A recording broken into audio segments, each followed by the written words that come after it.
Yan, mga kapatid, munting paalala po, no? Pagka may ubo yung mga anak nyo, dalhin nyo kagad sa PIDEA para, ma-check up agad. Kasi, ano eh, para maagapan, di ba? Baka lumala yung ubo nila.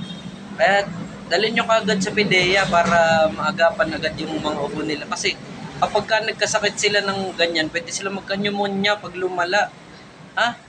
Kaya, tandaan nyo, hindi masamang magtanong sa PIDEA kung anong gagawin sa mga bata para gumaling sila. Siyempre, kailangan ng reseta ng PIDEA yun. Yung mga gamot ng bata, di ba? Kaya hanapin sa butika yung reseta nila. Kaya yun, munting paalala lang yan galing sa akin. Si Kap Monja, ano? Galing sa akin yan, ha? Dalhin nyo kagad sa PIDEA para hindi na lumala yung mga sakit nila.